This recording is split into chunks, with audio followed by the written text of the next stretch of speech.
Fala galera, meu nome é Ronaldo Felipe.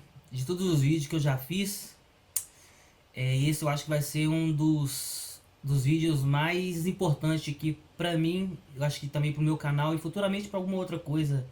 Se alguém quiser achar de interessante ou quiser também pegar pra estudar.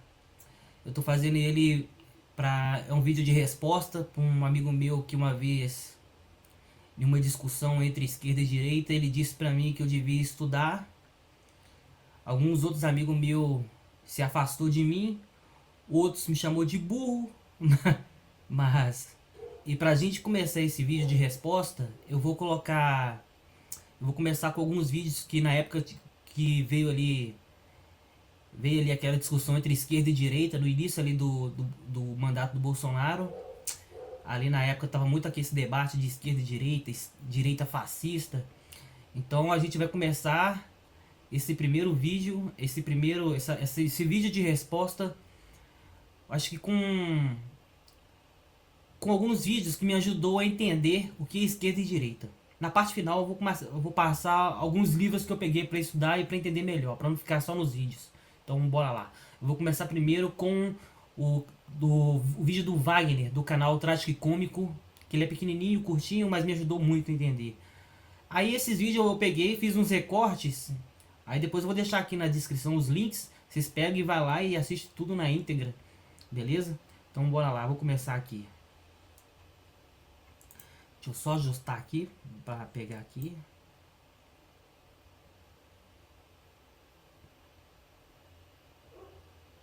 Pegar o meu fone.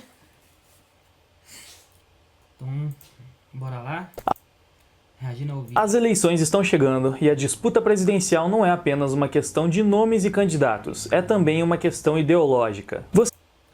Aqui, geralmente a galera fala que... Geralmente tem uma discussão rasa, o pessoal fala assim, sempre fala, o pessoal de direita é fascista, o pessoal de direita é fascista, só que... E outra coisa o pessoal também fala, é que aquele discurso que a esquerda sempre ajuda os pobres, e a direita sempre ajuda os ricos. Mas vocês vão reparar que durante o vídeo, isso vai se demonstrar uma grande mentira. Você certamente já ouviu falar muito de direita e esquerda nesses debates e talvez você nem saiba direito o que isso significa. Então, só para contextualizar rapidamente, a esquerda basicamente defende que o poder deve ficar mais nas mãos do Estado e do coletivo e menos no indivíduo, enquanto a direita defende que o poder deve ficar mais na mão do indivíduo e menos na mão do Estado e do coletivo. E o tal do Estado, ou coletivo, são representados pelos políticos. Então, na prática, isso significa que o cara de esquerda prefere deixar a administração do país mais nas mãos dos políticos e o cara... A gente sabe o que isso aqui dá, né? A gente já está acostumado com a política do Brasil. A de direita prefere que os políticos interfiram menos e deixem cada um administrar do seu jeito. Mas por que o pessoal da esquerda quer dar mais poder para os políticos? Porque assim o país vai ter mais serviços públicos como hospitais, escolas, faculdades e por aí vai. Na teoria é assim, né? Mas, Brasil... Mesmo quem não tem um único real na carteira vai poder estudar nessa escola e ser atendido nesse hospital. Poxa, mas isso não é ótimo? Por que o pessoal da direita é contra isso? Bom, porque eles acreditam que, na verdade, esses serviços não são de graça como parecem, já que todos são obrigados a pagar os impostos que cobrem as despesas desses serviços. O que significa que, na verdade, você está pagando até mesmo por serviços que você sequer utiliza. E eles também acreditam que o governo não administra tão bem o seu dinheiro e que o serviço que eles oferecem é de baixa qualidade. Ok. Você sabe o que...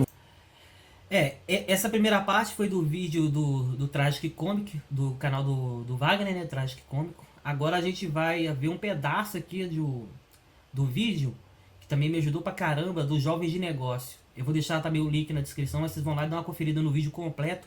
Aqui eu só peguei algumas partes que eu achei mais interessantes. Você acredita?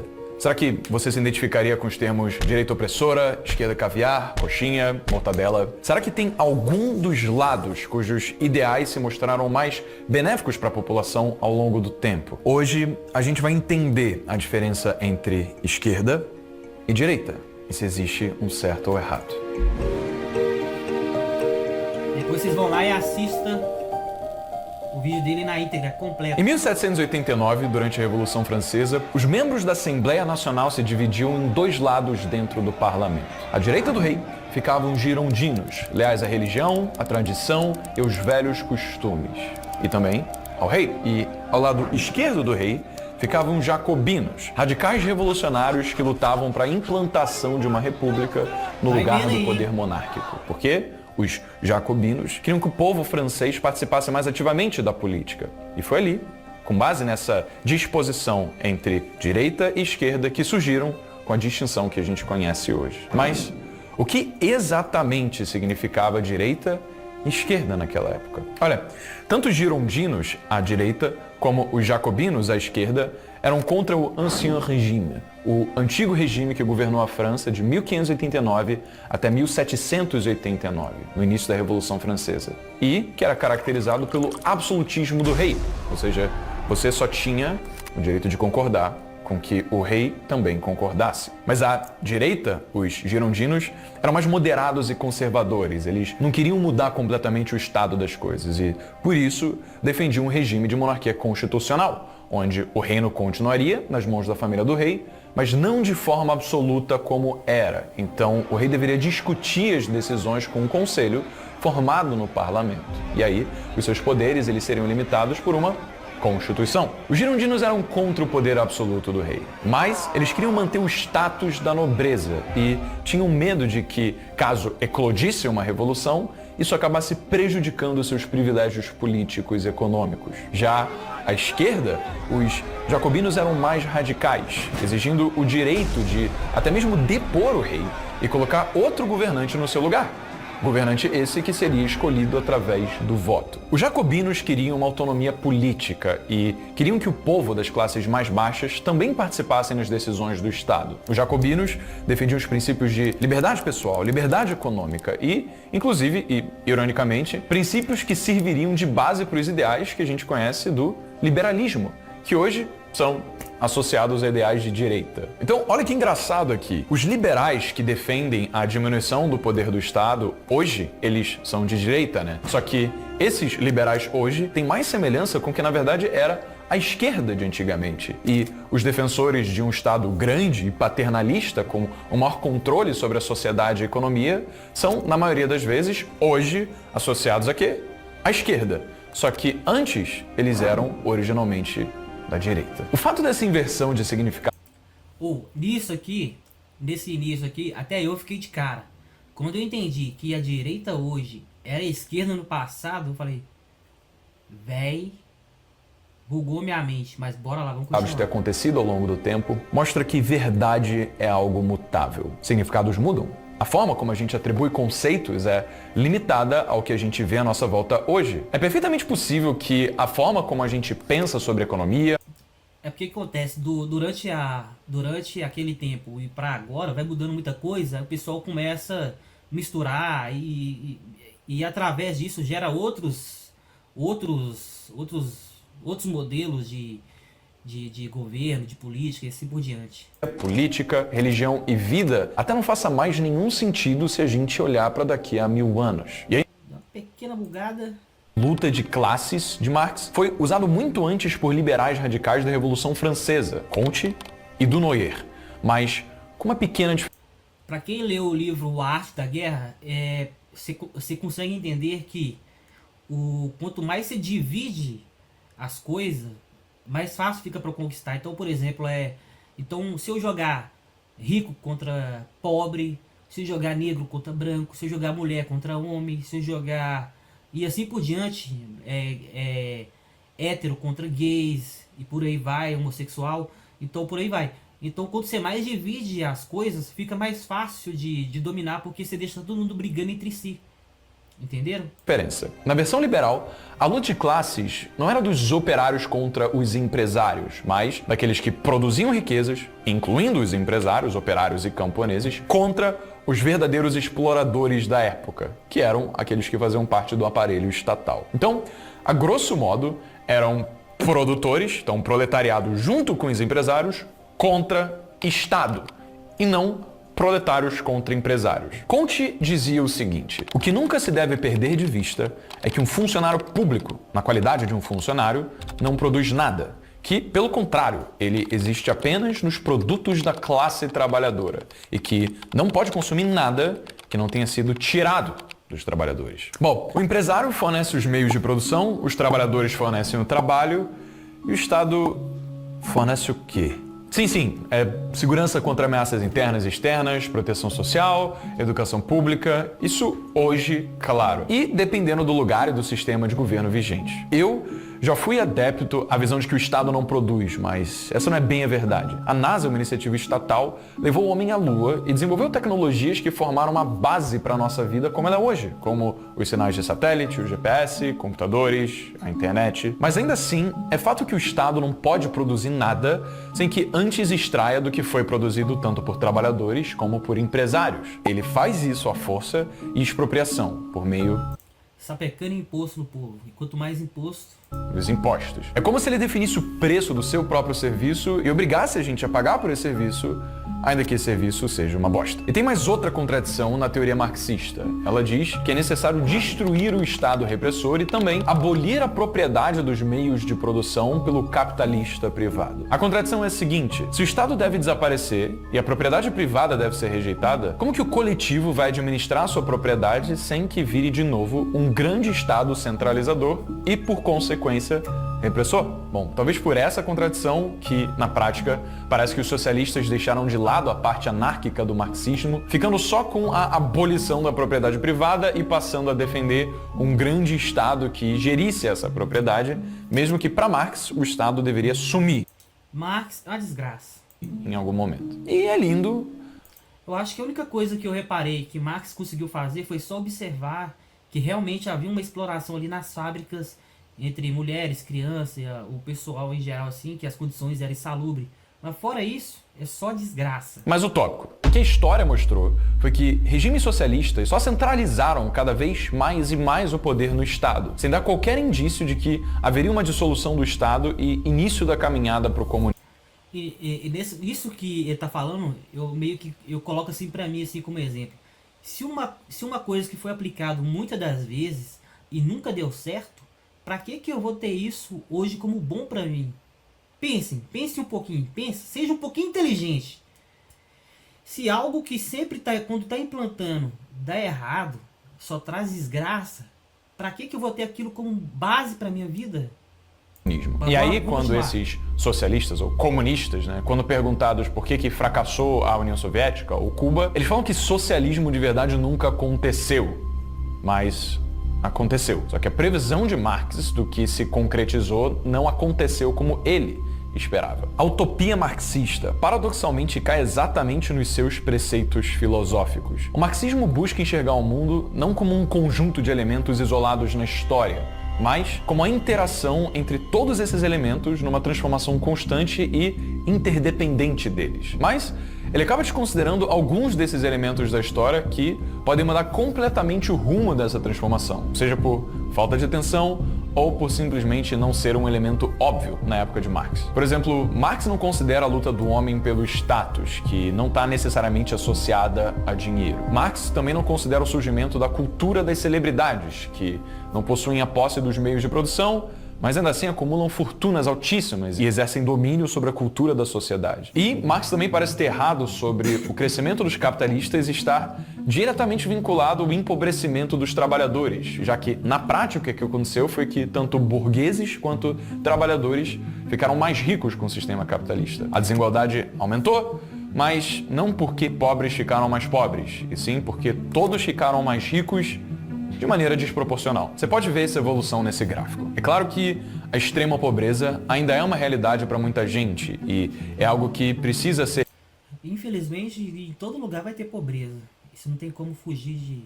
Pode ser país rico, país pobre. Pobre pior ainda, né? Mas todo país vai ter seu lado, digamos, lado negro. Resolvido. Justamente por isso, seria imprudente acabar com um sistema que justamente já tirou tanta gente da pobreza e mudar esse sistema para algo que é, no mínimo, duvidoso. Isso aqui ele fala uma coisa até interessante, que, por exemplo, quando hoje, eu até dou um exemplo, quando eu entrei certa vez do Twitch, geralmente tem no Twitch lá, tem gente dormindo ganhando dinheiro, velho. O pessoal põe lá uma live pra gravar ele dormindo e o pessoal fica lá mandando dinheiro, velho. Ou seja, só no capitalismo você tem essa condição de ganhar dinheiro dormindo, velho. Ou você grava vídeo, o vídeo vai gerando visualização, por aí vai. Só no capitalismo você ganha dinheiro, velho. No máximo, um fracasso provado pela história. A visão de que a riqueza dos capitalistas vem da exploração dos trabalhadores pobres encontra contradições no mundo real. Os Estados Unidos têm 5 vezes mais bilionários que a África e o Oriente Médio juntos. E mesmo os americanos abaixo da linha oficial de pobreza possuem padrões de vida mais altos que as pessoas da África e do Oriente Médio. Era de se esperar que, num país com muito mais concentração de capitalistas ricos, houvesse também uma proporção correspondente de trabalhadores pobres, como diria a mentalidade marxista. Mas na verdade ocorre justamente o contrário. Eu já fiz um vídeo mostrando como que Marx falhou em suas Aqui ele vai previsões, mas ele fala em tanta coisa que talvez até faça sentido a gente fazer uma parte 2 daquele vídeo. Então, escreve aqui. Aí lá no canal dele tem a parte 2, vocês entram lá e dão uma olhada também, vale a pena. Embaixo se você quer essa parte. Lá também tem dicas de negócio. 2. Como nasceu esse Agora, eu acho que pra gente fechar essa parte assim de questão de vídeos, pra mim, um dos melhores professores no Brasil hoje é o Marcelo Andrade e o cara do canal Armas. O Thiago Braga do canal Armas. Esqueci, Armas e... esqueci. Deixa eu ver aqui. Armas... Brasão de Armas. Deixa eu ver aqui. Ó, então tem um cara... Pra mim, um dos melhores professores de história do Brasil, hoje, Marcelo Andrade e o Thiago Braga do canal Armas, Brasão de Armas. Tem uns outros também, inclusive tem um que ele até participa do Brasil Paralelo. É Felipe alguma coisa, esqueci o nome dele. Também é bom pra caramba. Vale a pena vocês conferirem. Vamos assistir essa aula aqui. Da onde Esse veio o podcast, termo esquerda ou direita pra gente entender, veja como a história é importante, pra gente entender por que um é considerado esquerda, por que um é considerado direita, e há uma confusão muito grande entre os regimes militares e até mesmo depois do que foi o Brasil até hoje. Então, boa pergunta. Então, o termo esquerda e direita surgiu no tempo da Revolução Francesa. Então, a Revolução Francesa foi um processo iniciado em... Foi um caos, né, para a história? Foi um caos, foi uma tragédia, né? Que, aliás, é muito mal contada, né? Também porque lá houve massacres, mortes, injustiças. Foi o tempo da guilhotina, né? Então, nunca se matou tanto em nome da igualdade, da liberdade, da fraternidade. Bom, mas o termo, então, surgiu no contexto da Revolução Francesa, 1791, 1792, agora não lembro. Surgiu numa figura horrorosa e detestável chamada Marat. O Marat, então, era do grupo mais radical revolucionário, né? E aí, quando ele sentou na Assembleia francesa, ele sentou do lado esquerdo. Então, se ele tivesse sentado do lado direito, nós teríamos as coisas invertidas. Olha que coisa. Olha que então, interessante. Foi ele que começou. Ele sentou do lado esquerdo da Assembleia e os partidários dele, Robespierre. Vale também lembrar um detalhe. Depois que Jesus morre, depois que ele ressuscita, a Bíblia diz que ele vai estar à direita do Pai. Outro detalhe também até curioso, no filme Dungeons and Dragons, no filme Dungeons and Dragons, repara, isso é só detalhe, eu só meio que observei, porque eu gosto de ficar reparando nessas coisas. Quando os personagens do bem usam magia, os personagens do bem, eles usam magia com a mão direita. Os personagens do mal, eles usam magia com a mão esquerda. E se vocês vão reparar melhor na última batalha na última batalha que tem com aquela maga lá das trevas lá, vocês vão reparar melhor. É interessante. Saint-Just e outros, todos eles revolucionários, todos eles radicais, todos eles horrorosos, né? Eles sentaram do lado esquerdo. Quem era contra os radicais, que defendiam... É isso que eu ia perguntar, o que defendia esses radicais, né? Que uns defendiam monarquia, outros defendiam posturas mais desiguais na sociedade, passaram a sentar do lado direito. E isso se seguiu na Revolução Francesa e na França. E como a França foi o grande país de referência cultural para o mundo inteiro, pelo menos até a Segunda Guerra Mundial, esses termos se espalharam para o mundo inteiro. Então, inicialmente, quem sentava Desculpa, à isso esquerda... foi pré-Revolução Russa? Foi durante ou foi logo depois? Pré-revolução. Não, foi isso a Revolução Francesa, perdão. Foi em 1700, a Revolução Francesa começou em 1789 e o Marat sentou em 1790 ou 1792, não lembro Então mais foi a data. durante ali. Foi durante o processo. O processo da Revolução Francesa é 10 anos, né? 1789 e 1799.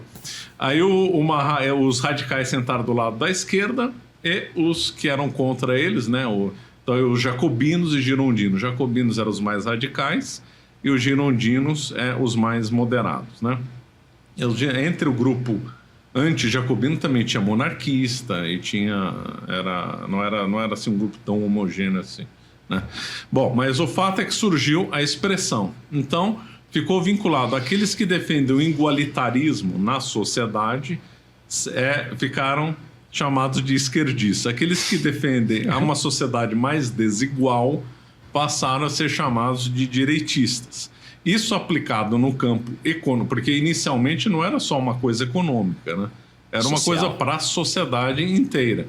Depois, com o avanço das pautas econômicas no mundo inteiro, que acabam, infelizmente, dominando demais a política, acabaram associando, então, o termo esquerda ao igualitarismo econômico, né? E aí, pós-Marx, se associaram, então, os comunistas que defendem o igualitarismo aos esquerdistas. E quem é contra Marx ficaram os direitistas, né? Então, parece que o desenho da estrutura tem duas coisas. Primeiro, ele é relativo, né?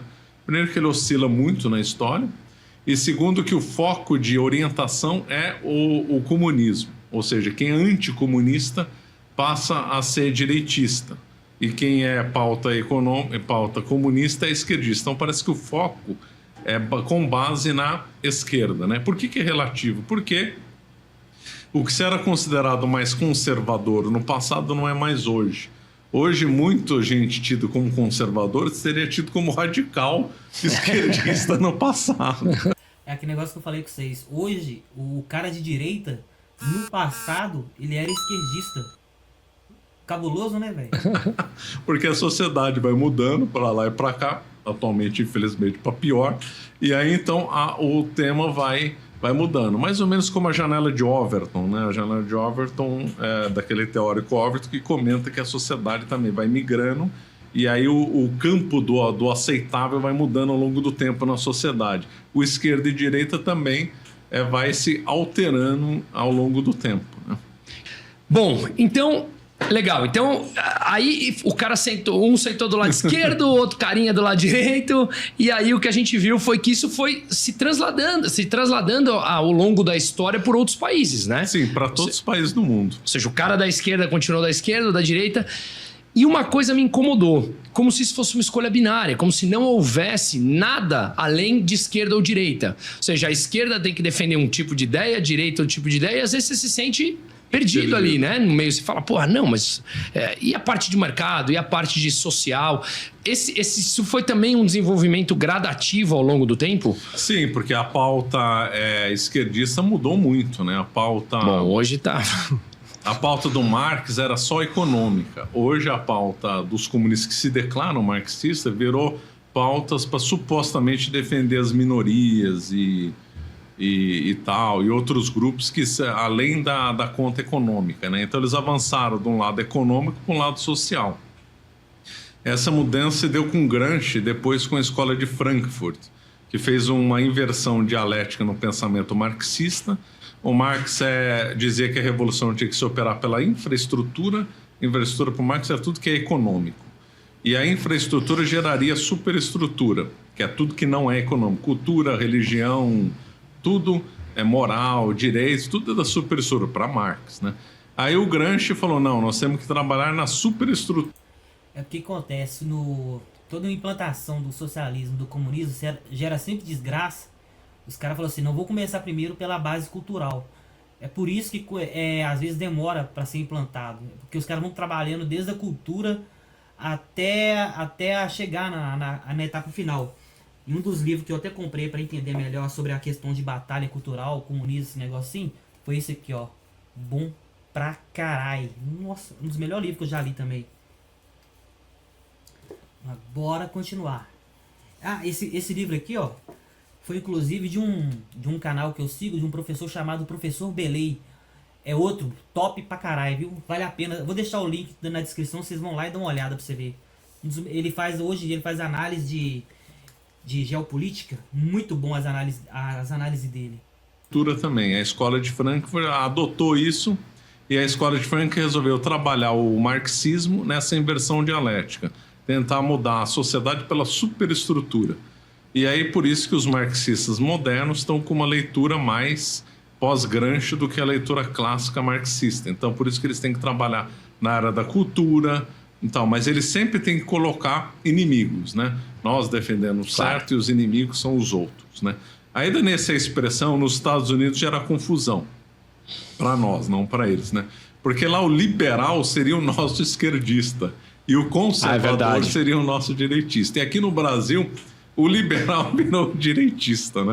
Então aí gera aí uma confusão. Porque o termo liberal no passado era tido como esquerdista. Então no século XIX, quem se dizia liberal, ele era um esquerdista, claro. Porque não tinha a ver só com economia, tinha a ver com costumes morais. Com costumes morais e tal. Então o liberal no século XIX era um esquerdista. Aí como a janela de Overton vai avançando, a sociedade vai mudando de pensamento, esse liberal lá atrás que era o esquerdista virou o direitista. Então ficou uma coisa curiosa, né? Por isso que antes de se debater um assunto, você tem que precisar aí os termos e pelo menos dar uma explicação. Porque às vezes uma pessoa tem visão que direita é isso, o outro acha que é aquilo, o outro acha... Isso aí é aquela discussão rasa, que a direita é sempre pros mais ricos, né? Sempre defende os ricos e a esquerda sempre protege os pobres. Tadinho. A direita sempre oprime os pobres, os negros, coitado. Aí chama sempre os de direita de fascista, conservador de fascista, e a galera meio que não sabe o que tá defendendo, o que tá acusando o cara. Que é outra coisa e as coisas começam a se complicar, né? E você falou um ponto interessante, que eu tenho isso muito claro para mim. Até quem falou isso, eu não sei se você conhece, a Cayetana Álvarez, que é ela é argentina, mas foi pequena para a Espanha, ela é do PP, o Partido Popular, que é um partido mais à direita na Espanha, e ela falou justamente isso: a esquerda, ela precisa sempre de um inimigo para bater, senão ela não sobrevive. Não sobrevive. Isso é por causa da dialética. Toda hora eles estão precisando de um inimigo, porque às vezes é como se um argumento não sustentasse. Aí eles vêm com o outro. Aí vai sempre mudando. Se vocês lerem A Arte da Guerra, vocês vão entender que pro comunismo, pro socialismo, a dialética funciona porque vão precisando, eles estão sempre meio que se adaptando às coisas, conforme a estrutura ali do governo, do sistema e por aí vai. Ela não sobrevive. Como as ideias não param em pé ao longo do tempo, as ideias são lindas, mas precisa de alguém para financiar e os recursos são escassos, então tem fim isso, ele precisa de um inimigo para bater. E normalmente ela vai defendendo essas tais minorias, que elas vão criando as minorias. Porque as minorias vão mudando também, né? Afinal de contas, eles precisam achar os novos inimigos para criar as novas minorias, para essas minorias se sentirem incluídas nessa briga e poder ter alguém que defenda a causa deles, né? Isso na raiz de ter essa necessidade de ter inimigo está na raiz da dialética. Porque para o Marx e antes para Hegel, o motor das coisas, né, e na visão do Marx, o motor da história seria, então, a oposição entre duas classes sociais. No tempo de Marx, né, os burgueses e os proletários. Ora, levando o conceito da dialética para o âmbito não econômico, para o âmbito cultural e de minorias, então nós temos uma aplicação da dialética pelos esquerdistas. Então eles dizem que defendem, lógico que não defendem, mas defendem tudo quanto é minoria aí, supostamente oprimida. Então eles têm que ter o opressor, eles têm que alimentar a dialética, porque na visão deles a dialética é o motor da história. E curiosamente eles aplicam técnicas de Goebbels nessa história, né? O Goebbels é o pai da propaganda moderna.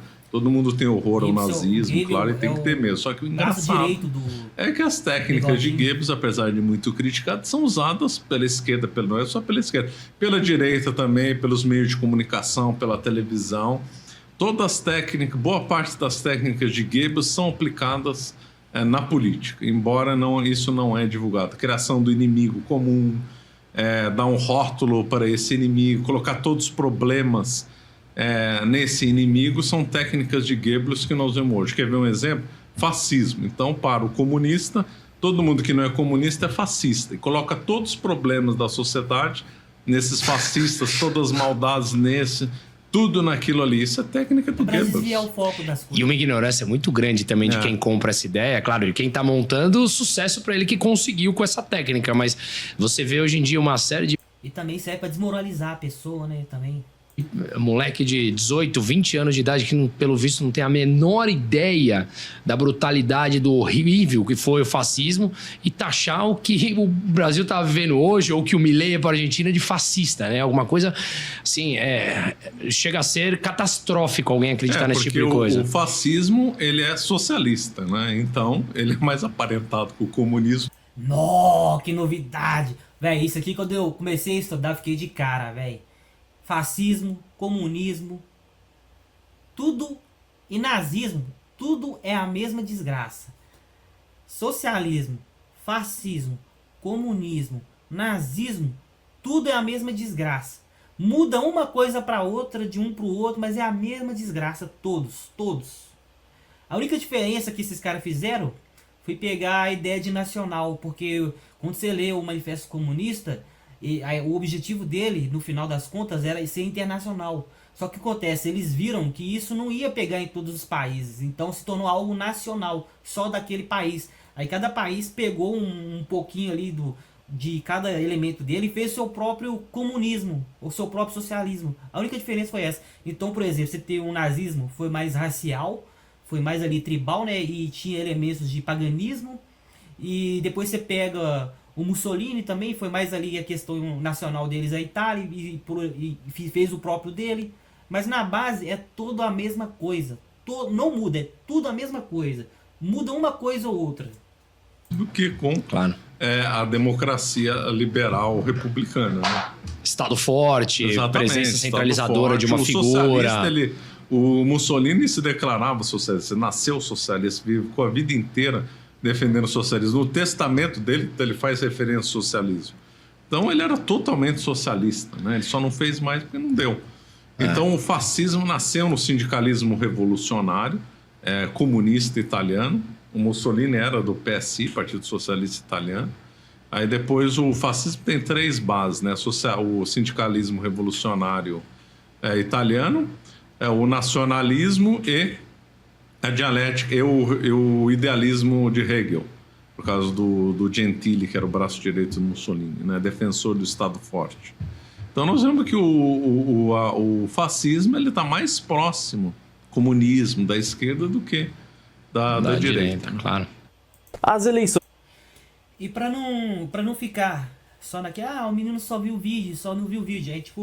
Aí o que eu fiz? Bom, se eu tenho que procurar entender, né? Porque me disseram que eu sou burro. Me disseram que eu tinha que estudar. Então eu comecei comprando primeiro esse aqui, ó. Essa desgraça aqui, ó. Manifesto Comunista. Comprei ele. Depois eu comprei esse daqui também, ó. Esse aqui é top. Depois me ajudou a concluir o que de fato é essa desgraça toda. Esse daqui, ó, é interessante porque quando eu comecei a pesquisar sobre isso, eu sempre, tudo dava em ditadura. Então esse livro aqui, ó, foi indicação da Paula Marisa, que ela tem um canal aí chamado Paula Marisa, do Gene Sharp, da Ditadura à Democracia. Ele explica como é que começa uma ditadura e como é que se luta contra ela, só que de maneira pacífica. Ou de maneira democrática. Não, sem usar arma, de maneira em paz. Isso aqui é igual o Martin Luther King queria fazer. Só que lógico, demanda muito esforço e uma união de todo mundo. É muito difícil, velho. Pra dar certo você quebrar uma ditadura, vai precisar da ajuda de todos os cidadãos, tem que estar reunidos ali num só propósito. Esse livro aqui me ajudou a entender muita coisa, velho. Esse eu recomendo vocês comprar ele. Subversão, do Yuris Bermenov. Yuris Bermenov foi um ex-agente da KGB. Inclusive, se vocês for pesquisar aí na internet, você encontra a palestra dele traduzida. Ele, aqui ó, teoria, aplicação e confissão de um método. Então, ele, tipo assim, ele explica como a estratégia soviética para infiltrar nos outros países ela tem funcionado hoje em dia, como ela tem atuado, de que maneira eles atuavam, ele explica na palestra e no livro dele também como aplicar essas ideologias soviéticas, desde começando da cultura. Então você vai subvertendo tudo. E agora eu vou começar a fazer uma análise. Eu digitalizei o Manifesto Comunista. Aí eu vou fazer uma análise dele, porque eu marquei algumas páginas aqui que eu achei interessante, eu vou ler junto com vocês. Aí eu vou colocar aqui na tela para vocês darem uma olhada também. Então, galera, é isso. Esse primeiro vídeo vai ser só para mostrar assim, esses recortes de vídeo que eu achei muito interessante trazer aqui para a compreensão. No próximo vídeo eu vou trazer a análise do livro Manifesto Comunista, porque o vídeo ficou um pouco grande. Então, para não deixar esse vídeo aqui desses recortes de vídeo já grande, eu acho que o outro, se não me engano, deu quase 1 hora de análise, eu lendo alguns trechos que eu separei que é mais importante para mim, para trazer na análise minha. Então é isso. Eu sou um ilustrador, sou um designer e recentemente estou imigrando para a área da tatuagem. Faço história em quadrinho. Inclusive, se você gostar, se inscreva aqui no meu canal, faz uma visita lá no Instagram, dá uma olhada no meu site também, tem uns trabalhos legais. E no Instagram eu geralmente posto as coisas, os trabalhos mais recentes, me dá uma força lá. Em breve eu quero estar publicando minha história em quadrinho, Tamashi Preacher. No meu site você confere as primeiras páginas dos meus quadrinhos, tanto da Tamashi Preacher, né, dessa nova agora, quanto do The Graver Dead, um lançamento em 2018, se eu não me engano, no FIC. Agora eu esqueci um pouco a data, mas é isso aí. Mas dá uma passada lá no meu site, no meu Instagram, curte aqui, compartilha. E no próximo vídeo, a análise do livro Manifesto Comunista. Beleza? Então, obrigado.